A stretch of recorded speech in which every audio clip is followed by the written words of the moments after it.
Hi friends, இனி நம்ம இந்த வாட்டர் ஹீட்டர் தான் சர்வீஸ் பண்ண போறோம். ரொம்ப தேங்க்ஸ் மாப்ள. இது வந்து 10 லிட்டர் ஸ்டோரேஜ் வாட்டர் ஹீட்டர். இதோட பிராண்ட் பேர் வந்து ஆக்டிவான்னு போட்டிருக்காங்க. லோக்கல் பிராண்ட் தான். இதுல என்ன கம்ப்ளைண்ட் பாத்தீங்கன்னா, லைட் எல்லாமே எரியுது, ஆனா ஹீட் ஆக மாட்டேங்குது, தண்ணியில வந்து லைட்டா ஷாக் அடிக்கிற மாதிரி இருக்கு அப்படின்னு சொல்லியிருக்காங்க.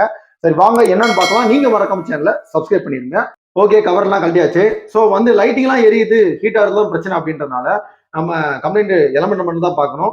அதனால கம்ப்ளீட்டா மேல இருக்கிற எல்லாத்தையும் கழட்டிடலாம். ஸோ ஒயரிங் எல்லாத்தையும் ரிமூவ் பண்ணியாச்சு. வாட்டர் ஹீட்டரை பொறுத்த வரைக்கும் ஒயரிங்கை வந்து கழட்டுறது பெரிய விஷயம் இல்லை, ஆனால் பர்ஃபெக்டாக திரும்ப மாட்டணும். ஏதாவது சின்ன மிஸ் அண்டர்ஸ்டாண்டிங் ஆச்சுனாக்கா பெரிய சம்பவம் ஆயிடும். ஓகே, வாட்டர் ஹீட்டருக்குள்ள இப்படிதான் இருக்கும். சுற்றி ஸ்பாஞ்ச் வச்சிருப்பாங்க, சென்டரில் வந்து ட்ரம் வச்சிருப்பானுங்க.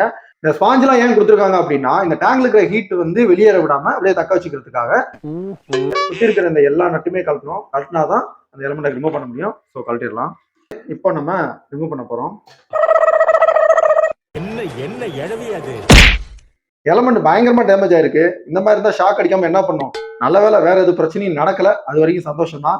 ஸோ இப்போ வந்து நம்ம எலமெண்ட்டை சேஞ்ச் பண்ணாலே போதுமானது. டேங்க் வந்து அழுக்கலாம் இல்லை, நல்லா தான் இருக்கு. ஸோ அது வரைக்கும் சந்தோஷம். ஏன்னா கிளீன் பண்ற வேலை மிச்சம். எலமெண்ட்டை கம்ப்ளீட்டா கழட்டியாச்சு.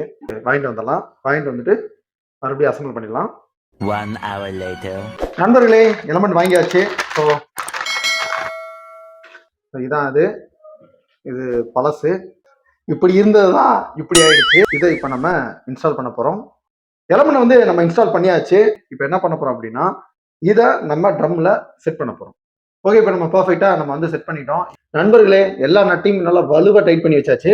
ஏன்னா கொஞ்சம் லூஸா விட்டாலும் வாட்டர் லீக் ஆயிடும். ஸோ பக்காவா பண்ணியாச்சு.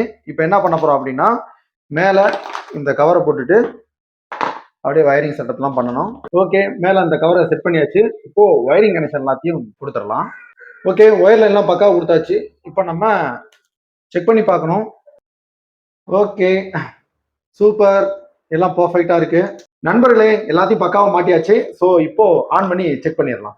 ஃப்ரெண்ட்ஸ், வாட்டர் ஹீட்டரை இன்ஸ்டால் பண்ணியாச்சு. எந்த ஒரு வாட்டர் லீக்கும் இல்லை, பக்காவா இன்னும் அரெஸ்ட் ஆயிடுச்சு. ஸோ இப்போ நம்ம ஆன் பண்ண போறோம். ஆன் பண்ணியாச்சு. டெஸ்டர் வச்சு செக் பண்ணும்போது எந்த ஒரு பாடி எடுத்தும் வரல. ஸோ இப்போ நம்ம டைரக்டா கை வச்சு தொட்டு பார்க்கலாம். ஓகே, எந்த பிரச்சனையும் இல்லை. தண்ணி ஹீட் ஆகுதான்னு மட்டும் ஒரு தடவை செக் பண்ணிக்கலாம். தண்ணி பயங்கரமா சொல்லுது. என்னடா இது, ஆட்டோக்காரன் அபாய சங்கு ஊதுறான். செக் பண்ற ஆர்வத்துல கையை விட்டேன், சுட்டுக்கிட்டேன், கை செவந்து போச்சா. நண்பர்களே, வாட்டர் ஹீட்டர் வேலை பக்காவா முடிஞ்சிருச்சு. அப்பாடா. இந்த வீடியோ பிடிச்சிருந்தா லைக் பண்ணுங்க, கமெண்ட் பண்ணுங்க, ஷேர் பண்ணுங்க. மறக்காம பிரபு கண்ட்ரோலுக்கு சப்ஸ்கிரைப் பண்ணிருங்க. நெக்ஸ்ட் இதே மாதிரி இன்னொரு வீடியோல மீட் பண்ணலாம். பாய்.